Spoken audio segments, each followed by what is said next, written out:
यो संप्रेषण हो, समाचार होइन। यस श्रृंखलाका प्रायोजक Lama accounting, Jackson height, New York. Malingo restaurant and bar, Sunnyside, New York. Homemade falafel restaurant, Astoria, New York. Himalayan accounting group LLC, Jackson height, New York. Sherpa Courier Express and Sherpa Movers, Jackson Heights, New York. Law Office of Kesavraj Sidai, Manhattan, New York. नमस्कार अनि अभिनन्दन। म शैलेश श्रेष्ठ सम्प्रेषणमा फेरि उपस्थित भएको छु। अघिल्लो हप्ता भनिए जस्तै हामीले गरेको अन्तरङ्ग वार्तालाप मुनि सरसँग, प्राध्यापक डाक्टर एसटी मुनिसँग गरिएको वार्तालापको यो दोस्रो भागका लागि हामी अहिले उपस्थित भएका छौँ र तपाईहरुलाई बाँकी भाग जस्ताको तस्तै देखाउँछौँ। China is not happy with the recent situation in Nepal, specifically the federalism in Nepal, specifically its borderline close to Tibet areas. How do you define that? Well, the Nepalese, when they talk to an Indian or they talk to vis-a-vis India, that's why I'm moving the issue towards. They want to say something about we have China, we want to have good China card. Have good. Well, I'm not using the word China card here. But okay, you have good relations with China, but they must understand what China's interest in Nepal. They must understand that within China, there are two areas which are on the periphery of China, which are very unstable.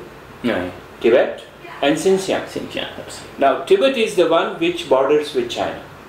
And Chinese main problem is that the situation in Tibet should not deteriorate. I'm not even talking whether Chinese want to control India through Nepal. No, because we have a direct relationship. Exactly. Nepal is one sector of India-China border. We have many other areas to interact with. Kailash Mansarovar has nothing to do with Nepal, for instance. Arunachal Pradesh has nothing to do with Nepal. Sikkim has nothing to do with Nepal. There are so many areas in which India and China interact with each other. And by the way, we have best of the relations with China economically in the last few years. So that's not a problem with us. They must understand that China's interest in Nepal primarily arises from China's own sense of security. That is concentrated on Tibet. Right. And if Tibet is, and look at China, none of their neighbors they have wanted to become democratic. Okay. Many people in Nepal know it, but they don't say it. That when Maoist insurgency or Jan Andolan took place, the Chinese were supporting monarchy. Yeah, clearly. Outright, clearly. Yes. Because they wanted a centralized authority in Nepal which they could deal with easily. Chinese are not used to dealing with democratic systems very easily. It's very difficult for them. Because their dictatorial system then goes to directly... I don't say dictatorial, it's a one-party dominance system. The kind of system which they have, in which they are learning, probably they would learn it anyway. So, when you come to India-China factors, well, if you want to deal with China in a significant way, go ahead, deal with China. But be sure that the Chinese are not quite happy with the democratic system. That comes to federalism. If you have federalism, if you have a Gurung state, if you have a Magar state, if you have a Rai Kirati Tamang state, they are Buddhist, they are more sympathetic to Tibetans. The Chinese don't want it. That's why they have told you very clearly, we don't want this kind of a federalism. Because not only that, when you have a democracy established and strengthened in Nepal, they think the people will raise their voices against human rights, what is happening in Tibet. And they will support the Tibetan refugees as Indians support the Tibetan refugees in many ways, which the Chinese, of course, would not like to happen. And that's why they don't want a kind of a federalism. They don't want too much of a liberal democracy. In spite of that, if some of the Nepalese think the Chinese are great, go ahead. Yeah, maybe that's a different perspective for the development. Maybe we need kind of direct train railway system from Khasa to Kathmandu. There's been so many projects going on. You had Kathmandu-Kodari road. Tell me how much did it help you economically?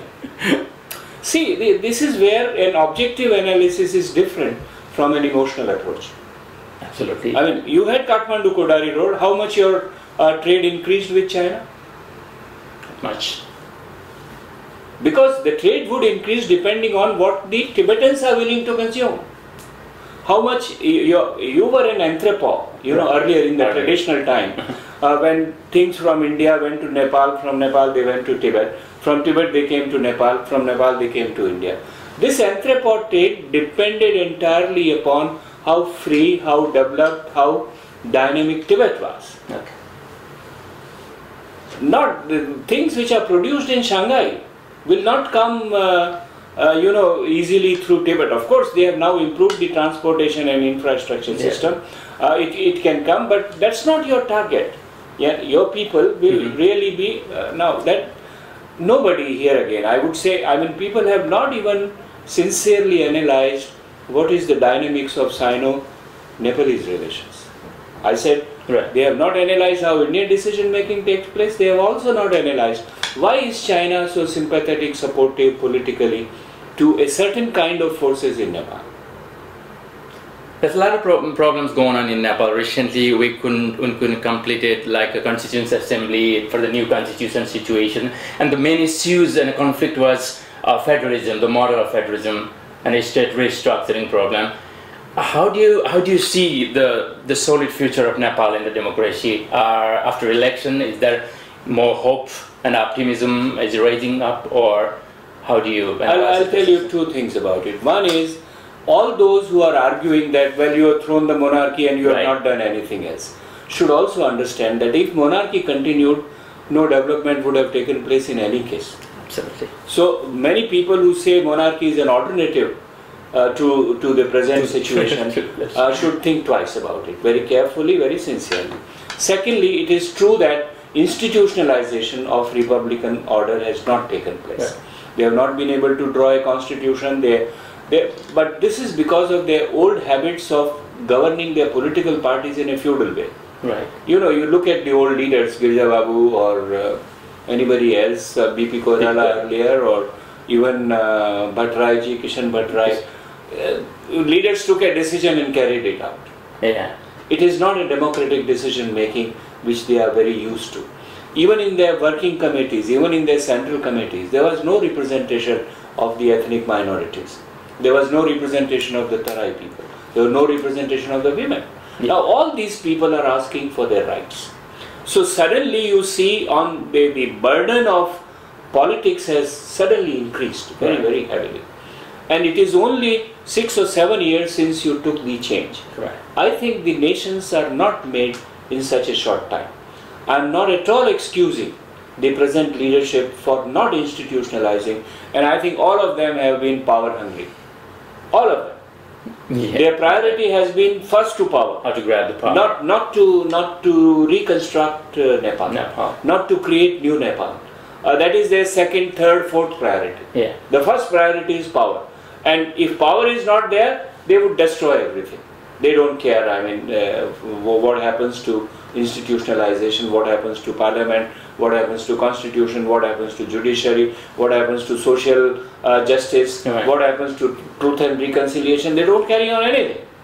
So that is unfortunate. That has disappointed me, as it has disappointed many of the Nepalese very heavily. But somehow the popular pressure should always be there. You look at the change in 2000. So still you see the optimism when no one can stop it. I would say, I would urge upon all the Nepalese to have patience, but continue to put pressure on the leadership. From civic society. Just have pressure and not sit down very quietly. Right. Continue to put pressure on this leadership to behave in a manner that they should behave. So we are lacking in the power sharing base, and we do not have a culture of a coalition government. Do you see clearly we are failing that area? They learn. They're learning. The Indians learn. India had no culture of coalition since mid-60s. But they have proven now that they are the best in this kind of model power sharing. No. They have not the best. Look at the way Mamta walks out of the coalition. It's not the. Look at the way Mulayam and Mayawati dictate their terms on the coalition partner. Look, Nitish is saying this to BJP, we will not be with you if you choose Modi. It's a very difficult exercise. Coalitions are not an easy cup of tea for anybody. Therefore, people need to have patience. And I think they must have patience, but continue to put pressure on the leadership. But pressure, but how long? That's the question I raised. It takes, the societies take years to evolve, my dear. They don't evolve in 2 years, 3 years, 4 years. तर नेपाली जनताले थाकेको जस्तो fill हुँदैन? नेपाली जनताले सन्तोष राख्नुपर्छ अनि धैर्य पनि राख्नुपर्छ. धैर्य राख्नुपर्छ. That's the best way. And while keeping dharya, it should not be a dharya of the inactivity. They must continue to put pressure on political parties and on the leaders. Like the Janjatis are now mobilizing, Tarai is now mobilizing, Dalit are now mobilizing. They are asking for their share of power. They must continue to and do it with more strength. But at the same time, should not give up. That this has not happened, now to hell with them. Wow, you just pushed me in the very practical areas of Nepal diversity. It's the Madhesh Andolan rose fought in 1950, and somehow they have been established as a great partner and a coalition partner now. Janjatis is just raise up and they're voicing in every corner. How about Dalit situation? How do you see their future and fit? No, the Dalits are also asserting themselves. Yeah. I mean, your state restructuring committee was headed by a Dalit. Well, yeah. So and there is a province which has to be made for Dalit, and Dalit are scattered, unfortunately. Yeah. But Dalits are not politically organized still, like Madhesh is organized. Yeah. Like Janjatis are organizing. So, and unless they say, there is an old saying that mother doesn't give you food if you don't cry, even to a baby. A baby has to cry in order to get his share of the food. So unless you are organized, right, and unless you make your protest on others, raise your voice, nobody would listen to you. In a democracy they say democracy is best of the worst systems. Best of the worst systems. Worst systems, okay, not worst. Okay. That the democracy is not the best system, but the systems which exist, among them it is the best. But that's the basics, has to be the participatory. Yes, but without that we cannot. No, but the participation cannot be left on those who are at the top of power. Don't leave it to them that they will invite us to participate. No, they would not. You will have to jump on the table and say, here I am. This is my right. You have to grant it to me. Otherwise, I don't support you. And democracy gives the right of support, which is so decisive, to an individual, to the groups, to the parties, to the communities. This point, again, the issue goes to the Maoist, and recently Dr. Baburam Bhattarai, your student. No, he is not my student. There is a lot of confusion. He was a student in Jawaharlal Nehru University. Okay. And when he was a student in Jawaharlal Nehru University, he was very kind to come and talk to me on many occasions, both he and Isila, because I was interested in Nepal. Correct. And they were interested in Nepal. I did not supervise his PhD. Okay. In many ways, I have heard many occasions, and everybody, my teacher, and that's respect. We would think no, that is that's fine. Teacher, because yes, he was my university's student. Yes. To that extent, he was my student. So, and I was a teacher in his university. To that extent, I was his teacher. But personally, I did not supervise his dissertation. That's what so many people in Nepal, they used to say, okay, he's the teacher. That's why still Baburam Bhattarai has his influence from the day. They don't know my relationship with other parties. They don't know my relationship with Nepali Congress. They know that. They don't know.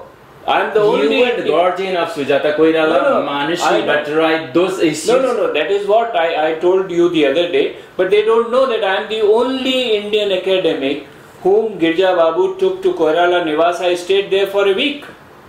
When? 68. Not today. 1968. Okay. Yes. They don't know this.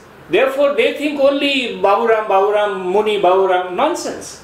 It is their dislike for the Maoists, okay, which make them attack me. Okay. I don't understand. My association with Nepal is from 1967. Please count the years. Maoists were not born. Everybody trying to stay in a very comfort zone. That's why taking in a grand kind of thing. As I said that Munishar. Conspiracy. Everywhere conspiracy. I have one draft. Please. I just made a chart about the South Asia, one I keenly observed from here. Insurgency and revolt, and clearly we have seen in the Sri Lanka situation, and who knows better than you, Sri Lanka. then Nepal from that graph to come down in the political instability phase now. And where is the growth and the prosperity? Always the question comes on our mind. And the political instability, still we can see Pakistan and Bangladesh facing same scenario and situation one after another. Pakistan barely completed 5 years term. Yes. That's great news itself. And how about Bhutan, growth and prosperity? We say it's a very prosperous nation. How about the democratization system in Bhutan? How is going on in the Bhutan situation? And specifically, where are we now, Nepal? My key question in this point, in this graph. No, you are, you have done an unprecedented thing. Great credit must go to the Nepali people. Okay. For transforming a 250-year-old monarchy to a republican in a peaceful manner. Correct. Number one. Number two, transforming a 10-year-old insurgency with 16,000 people dead. Yeah. Peacefully bringing the Maoists into the mainstream. Today they have given up their arms. Yeah. They have, at least the larger section of the Maoists have promised that they would go through the democratic way. It's a nowhere it has happened in other South Asian countries. Even in the world, we are proud. We really rejoice the moment. Exactly. Sir. So therefore, ask your Nepali friend should not belittle the degree of change which has taken place. The Janjatis and the Madeshis who had no voice in 2002, 2003, 2004, who heard them? Nobody. Today they are very, very powerful voices and are seeking participation in transforming the system. This has not happened in South Asia. Yeah. This has not happened in Pakistan. This has not happened in Sri Lanka. Sri Lanka, they have militarily killed the Tamil insurgency, but there is no solution to the Tamil problem. You have found a path to the solution.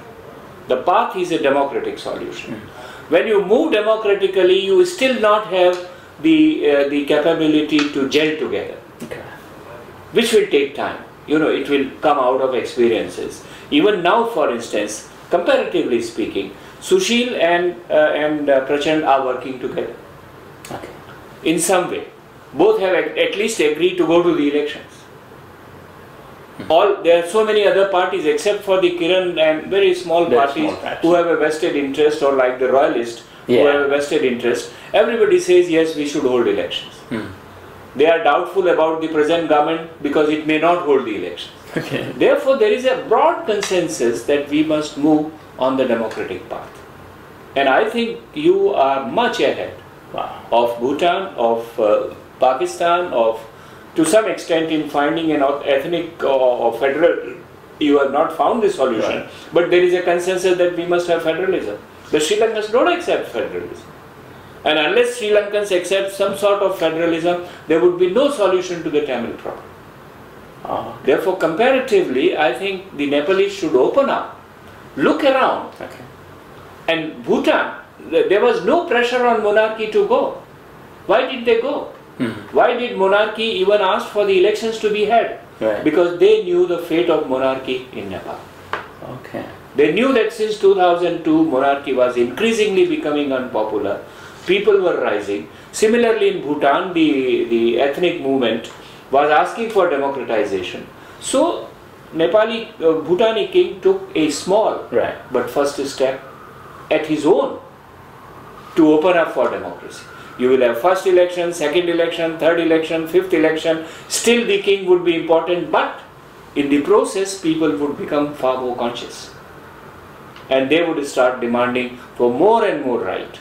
So yes, Bhutan will, my hope is, Bhutan will move towards a democratic transition, slowly, gradually, but move nonetheless.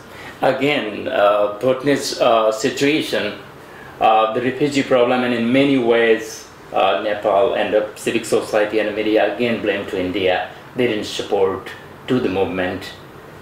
How should India support the movement? Do what? The refugees came to Nepal. Most of the refugees came to you. Some of the refugees came to India. And look, people don't know. Refugees from all the neighboring countries have been coming to India. You don't know this. Refugees from Sri Lanka came. Yeah. Refugees from Burma. Pakistan came. Yeah. Refugees from Burma came. Refugees from all over the world have been coming to India, so they came from Bhutan also. Right. But it's actually a question between Nepalese and the Bhutanese. Bhutanese. And you had how many? 20 rounds of negotiations, Even and more. you could not solve. And what happened? That some of the Nepalese have now come here. In United States, some of them have been taken to Europe, Canada, by Australia, Switzerland, correct. whatever. Now that's not the real solution. But I think the Nepalese should have remained in Bhutan, identified themselves with the country in one way or the other. Like in Nepal, dhotiwalas are anti-national because of cultural factor. I'm sorry to say. Yeah. Which is wrong. Similarly, in Bhutan, they said the Tarai people are not Bhutanese. But you adopt to it. Right. The Tarai now speaks Nepali language, whatever else it is. But these are social transformations, my dear, which take a lot of time, lot of effort, lot of vision. And if you don't have vision and leadership and effort, then all these solutions will take years, decades. So we are moving in right direction. You are moving in right direction, you are not moving rightly. Okay. Your direction is correct, but your dynamics need to be corrected. And very last point again, that connection goes to the Maoist party and Baburam Bhattarai. We heard that last year, in 2012, from the Maoist party wrote a letter to India, praising them, saying that we need your support. That was a very controversial one. What was that actually? Why should it be controversial? Have the Nepalese ever asked this question? I give you a I give you a factual answer. Please go ask Nepalese to assess the facts of it. If it is wrong, blame me. If it is not wrong, think yourself. The facts are at two levels. One level, the Maoists wrote letters to the entire international community. Not only India. Not only India, okay. Precisely. Okay. Maoists wrote a letter to United Nations. Maoists wrote letters to the European Union countries. Maoists wrote letters to the United States. To anywhere they could write, they wrote. Even to China, perhaps they sent a letter, because Maoists wanted to say that, look, you have termed us as a terrorist organization. We are not a terrorist organization. We are fighting for a political cause. Yeah. Okay. This is fact number one, which people don't look. They say, oh, how do you write letter to India? You know, it's an India fixation which comes up. Yeah, absolutely. It is India fixation. It is Maoist fixation. First. Second, in Nepal you have seen 4 major changes taking place so far from 1950. Number 1, Rana Revolution. Number 2, Nepali Congress struggle against King Mahendra. Number 3, Jan Andolan 1 for removing Panchayat system. Yeah. Before that they had referendum, and then later on this. Number 4, Jan Andolan 2. In all these 4 occasions, those who were fighting for change went to India, secure India's support, and India extended its support on all the 4 occasions. All the 4 occasions, including anti-Rana revolution. King Tribhuvan went into Indian embassy. Right. He went to Delhi. Who took him to Delhi? India took him to Delhi. And in Delhi, who was negotiating on behalf of Nepal? Nehru was negotiating on behalf of Nepal. Was it wrong? Ask Nepalese. If Babu Ram and Prachand are anti-national because they went to India for support, will you say the same for King Tribhuvan? Will you say the same for Nepali Congress, which fought an arms struggle with a base in India against Mahendra? Will you say the same for Jan Andolan 1 when Chandrasekhar and many other Indian ministers came to Kathmandu, addressed public opinions, openly, publicly in Kathmandu they said, bring democracy, we don't want Panchayat system. Wow. Were they anti-national? What is this nonsense of, repeatedly using this letter and S.D. Muni taking this and doing this and that? This is a character assassination. frankly speaking. And this is a total distortion of the historical reality of political change in Nepal. I personally and we absolutely understand the kind of misinterpretation in the media, all kind of hype and propaganda. We completely This is politically motivated, I would say. Because if it is not politically motivated, then in the same breath they should say, if they are anti-national, all these other people are anti-national. Not only that, during 2005-2006, how many delegations King Gyanendra sent to Delhi to seek support? How many times King Gyanendra himself went to Delhi to seek support of India? Right. Was that wrong? You know, how many times we come and seek support of Kathmandu? If on security issues, for instance. Right. Oh, hijacking has taken place, please do this for us, please do. Look, if we are neighbors, we will need each other. If we are neighbors, we must support each other. Right. What we think is the right. India thought that democratization of Nepal is right, and India supported it. And people like me or people in India are not at all ashamed of what they did, either during Second Jan Andolan or First Jan Andolan or anti-Rana revolution. Since 1950 till now. Exactly. Therefore, we are not worried about it. It's a question of your conscience. You sit down and decide whether it was right or wrong. If the European Union supports you, there is nothing wrong. Right. If China supports you, you stand up and say, oh, China is supporting us. When India supports you, there is a problem. The problem is with you, not with India.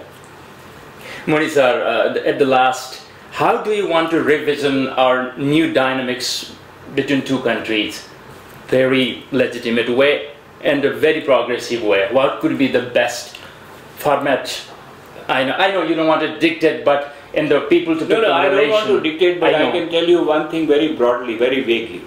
The broadly thing is that if the Nepali politicians and the Nepali nation will have a developmental agenda, there is nothing but cooperation which will take place between India and Nepal. If you have an emotionally nationalist agenda, where you don't want to see yourself close to India because we are the closest. The other day I said, yes. The Indians come to Pashupatinath, no other countrymen come to Pashupatinath. Right. The Nepalese go to Ganges to wash their sins. You don't go to any other river to wash your sins. This is the relationship between us. And if in this relationship, if you have a developmental agenda to, for instance, improve your hydropower, to, for instance, improve your tourism, to, for instance, improve your investments, we too can cooperate and bring about a basic transformation. Today, I don't want to mention Bhutan because Nepalese get very sensitive on this. But Bhutan today is South Asia's second richest country. Wow. Why? Just by producing only 3,000 to 4,000 megawatts of hydropower. Just by producing that. And they have an agenda of producing 20,000 megawatts of power. Imagine when the 20,000 megawatts of power is produced, how much wealth Bhutanese would have. Wow. And how much progress and help it will give to India, which needs power and energy there. When you talk about these developmental issues, Hamilai Bhutan hundaina. Don't be Bhutan, it's nothing Bhutan. Don't go to Bhutan, go to Laos. Yeah. Laos has developed hydropower and shared it with Thailand, all the neighboring countries. Myanmar is developing hydropower to share with India and China. How else will you get money if you don't harness your own resources? Nepal has 45,000 megawatts of hydropower. You are not even generating 4,500 megawatts of power. Kya hai bataiye? We're so engaged in the blame game. Maybe that's the reason. Just go on engaging on blame case and go on deteriorating your progress. Yeah. How will this happen? Absolutely. That is happening in entire nation and the present situation, but still there's so many hope and optimism as you have expressed, and I'm very hopeful about the democratic march. It's a really great message to our people and to all of us. Muni sir, as I mentioned, very intimate way. Thank you so much for coming for this our show, Sampreshan. We thank you so much and namaskar. Very kind of you. Namaskar. Namaskar, sir. यो सम्प्रेषण हो, समाचार होइन। हजुर, यसरी doctor प्राध्यापक ST मुनि हामीले आत्मीय रूपले सम्बोधन गर्दै भन्ने गरेको मुनि सरसँगको अन्तरङ्ग वार्तालापको दोस्रो भाग पनि आज यही पूरा हुन्छ। हामीले जे जति पायौँ त्यो जस्ताका तस्तै तपाईहरुलाई पस्केका छौँ। के कस्तो लाग्यो यसबारे पनि निरन्तर सम्प्रेषणलाई लेखी पठाउनु होला। म फेरि भन्छु हाम्रो इमेल एड्रेस sampreshan@whitehimal.tv।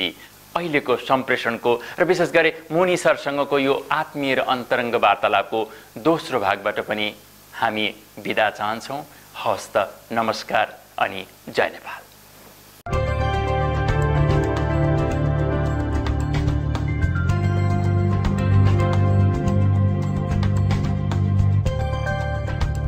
यो सम्प्रेषण हो, समाचार होइन।